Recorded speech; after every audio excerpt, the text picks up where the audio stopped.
সবাই পড়েন আমার সাথে, রব্বি লা তাযারনি ফারদান ওয়া আনতা খায়রুল ওয়ারিসিন।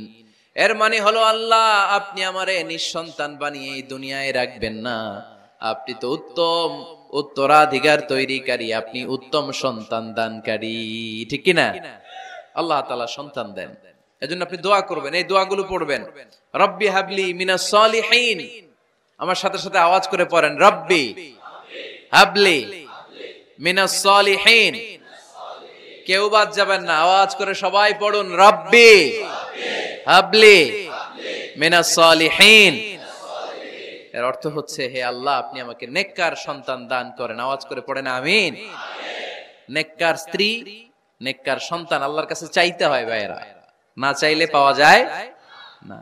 তাহলে এক নম্বরে ভালো মায়ের ব্যবস্থা করলাম সন্তানের জন্য, দুই নম্বরে আমরা আল্লাহর কাছে দোয়া করলাম, তিন নম্বরে আল্লাহ দোয়ায় সাড়া দিলেন, আল্লাহ ছেলে বা মেয়ে কিছু একটা দিলেন, তখন শুকরিয়া করবেন কার? নাকি না শুকরি করবেন? অনেকে ছেলে পছন্দ করে, মেয়ে পছন্দ করে না, আছে না নাই? আলহামদুলিল্লাহ এইখানে এরকম কেউ নাই। এই আছে, তুমি জানলা কেমনে?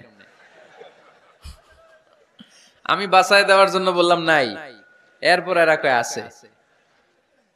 যদি কেউ থেকেও থাকে, চেঞ্জ ইউর মাইন্ড, আপনার মাইন্ডটা চেঞ্জ করেন। ছেলে হোক মেয়ে হোক, শুকরিয়া করবেন কার? কারণ পৃথিবীর এই যে বড় বড় বিজ্ঞানীরা মাইক বানাতে পারে, মোবাইল বানাতে পারে, কম্পিউটার বানাতে পারে, রকেট বানাতে পারে, জেট প্লেন বানাতে পারে, হেলিকপ্টার বানাতে পারে, কিন্তু পৃথিবীর সব বিজ্ঞানীরা মিলে একটা বাচ্চা বানাতে পারবে? একটা সন্তান বানাতে পারবে? আর্টিফিশিয়াল মাঝে মাঝে রোবট বানায়। একটা রোবট আসছিল আমাদের দেশে, সোফিয়া নামে, মনে আছে? এরকম আরো ডেভেলপড রোবট তারা বানিয়েছে, কিন্তু এগুলোও কাজ করে না। এদিকে যাইতে গেলে মাঝে মাঝে ওদিকে চলে যায়। আর এগুলোর সিস্টেম সফটওয়্যার ভিতরে ঢুকাই দিতে হয়, সফটওয়্যারে যা, এর বাইরে কিছু বলতে পারে না। তাহলে গোটা বিশ্বের সবগুলো রোবট এক জায়গায় রাখলে আল্লাহর দেয়া একটা মানুষের ব্রেনের সমান হবে? এই পৃথিবীর সবচেয়ে পাওয়ারফুল কম্পিউটারের নাম হচ্ছে দি ক্রে 1 সুপার কম্পিউটার। আমেরিকার মিলিটারি বেজে বিভিন্ন ম্যাথমেটিক্যাল ইকুয়েশন ড্র করার জন্য এই কম্পিউটার তারা ইউজ করে। এরকম 10,000 সুপার কম্পিউটার মিলেও একটা হিউম্যান ব্রেইনের সমান হবে না। চিল্লায় পড়েন সুবহানাল্লাহ। তাহলে ছেলে হোক মেয়ে হোক, শুকরিয়া করব কার? অনেকে ছেলে হইলে মহা খুশি, পাড়ার সবাইরে মিষ্টি খাওয়ায়, মেয়ে হইলে খুশি হয় না, আছে না নাই? এরকম করবেন না, কারণ আপনার হাতেও নাই, আপনার বউয়ের হাতেও নাই। কার হাতে? তো যেটা আল্লাহর হাতে, এটা নিয়ে আপনারা তো টেনশন কেন? আল্লাহর হাতে ছেড়ে দেন না। আবার অনেকে টানা ছেলে হইতেছে 1 2 3 4, খালি দোয়া করে আল্লাহ একটা মেয়ে দাও, মেয়ে দাও। পঞ্চমবার হইছে আবার ছেলে আছে। আবার অনেকের টানা মেয়ে হইতেছে 5টা মেয়ে, খালি দোয়া করে আল্লাহ একটা ছেলে দাও। ষষ্ঠবারও হইছে মেয়ে। এটা আমার হাতেও নাই, আপনার হাতেও নাই, ডাক্তারের হাতেও নাই। কার হাতে? তো যারটা যার হাতে, এর হাতে ছেড়ে দেন। পারবেন নাকি না শুকরি করবেন? আল্লাহ বলে, খবরদার, দুনিয়ার সবাই অনেক কিছু বানাতে পারে, অনেক কিছু তৈরি করতে পারে, কিন্তু একটা সন্তান দিতে পারে না।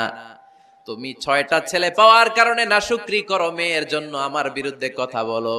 এমন অনেক দম্পতি আছে 20 বছর কেঁদে কেঁদে জীবনটারে শেষ করে দিল। আমি এমন পরীক্ষায় ফেলেছি, একটা সন্তানও তাদের দেই নাই। আল্লাহ অনেকে কিছু দেন নাই। ছেলে দেয় কে? সবাই বলতে হবে, ছেলে দেয় কে? মেয়ে দেয় কে? ছেলে মেয়ে দুইটাই দেয় কে? আবার কাউরে ছেলেও দেন না, মেয়েও দেন না, তিনি কে?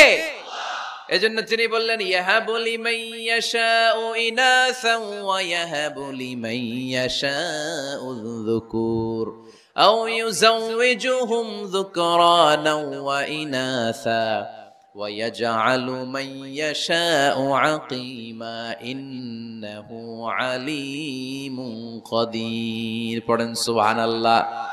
আল্লাহ রেখে বললেন, আমি এমন এক সত্তা, আমি যারে চাই তারে ছেলে দেই, যারে চাই তারে মেয়ে দেই, যারে চাই তারে ছেলেও দেই, মেয়েও দেই। আমি এমন এক সত্তা, যারে চাই না তারে ছেলেও দেই না, মেয়েও দেই না। তিনি কে? তিনি দেন।